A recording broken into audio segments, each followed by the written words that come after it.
అందరికీ నమస్కారం. Welcome to MSK talks. ఆంధ్రప్రదేశ్లో మాజీ మంత్రి అయిన అంబటి రాంబాబు గారు ఇటీవల కాలంలో సీఎం గారైన చంద్రబాబు నాయుడు గారి మీద అనుచిత వ్యాఖ్యలు చేసిన దానికి అరెస్ట్ చేసి 14 రోజుల రిమాండ్కి పంపించారు. దానికి గాను వాళ్ళ తనయురాలైన అంబటి మౌనిక గారు ఒక ప్రెస్ మీట్ పెట్టి ప్రెస్ మీట్ లో అక్కడ జరిగిన విషయాల గురించి మాట్లాడుతూ చివరిలో దీనికి పవన్ కళ్యాణ్ గారు నైతిక బాధ్యత వహించాలి. పవన్ కళ్యాణ్ గారు ఒక కాపు మహిళ మీద, మీ సామాజిక వర్గానికి చెందిన మహిళ మీద ఇలా జరిగితే మీరు ఇదేనా స్పందించేదని, అలాగే కాపులు దీనికి మీరు ఏ విధంగా స్పందిస్తారు ఇలాంటివి జరిగితే అనేది ఒక వ్యాఖ్యలు చేస్తూ ఒక ప్రెస్ మీట్ పెట్టడం జరిగింది అనమాట.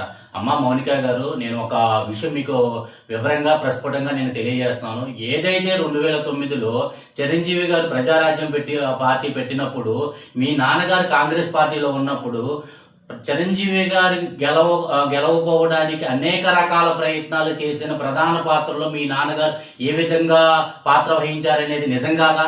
అలాగే ఈ రోజు పవన్ కళ్యాణ్ గారు 2019 నుంచి 2024 మధ్య కాలంలో పవన్ కళ్యాణ్ గారి మీద ఎన్ని రకాల వాళ్ళ ఇంటిలో ఆడపిల్లలకు లకారాలతో మాట్లాడుతున్నప్పుడు, అయ్యా నాన్న, ఈ పవన్ కళ్యాణ్ గారు మన సామాజిక వర్గానికి చెందిన వ్యక్తి, మన కాపు కులానికి చెందిన వ్యక్తి, అలా తిట్టకూడదే. ఆయన ఏదో మన వంగవీటి మోహన్ రంగా గారు ఆ రోజుల్లో మనకి కాపు కులానికి ఎంతో చేశారు, అలాగే పవన్ కళ్యాణ్ గారికి మనకు మోరల్ సపోర్ట్ ఇవ్వకపోయినా ఆయన వదిలేద్దాము, తిట్టొద్దు, మన కులానికి సంబంధించిన వ్యక్తి అని ఆ రోజు మీ నాన్నగారు చెప్పలేకపోయారే మీరు మౌనిక గారు.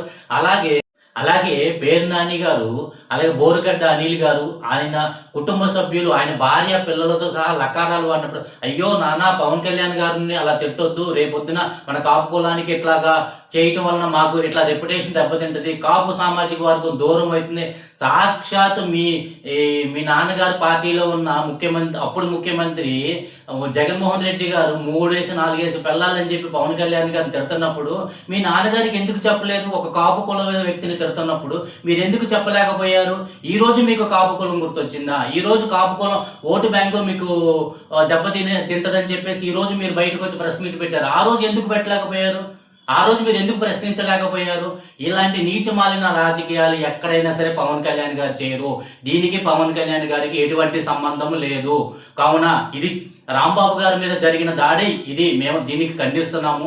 త్వరలో నిజాలు అనేది బయటకు వస్తాయి, కంగారు పడవద్దు, ఐదార్య పడవద్దు అని మనస్ఫూర్తిగా కోరుకుంటూ జై భారత్, జై హింద్.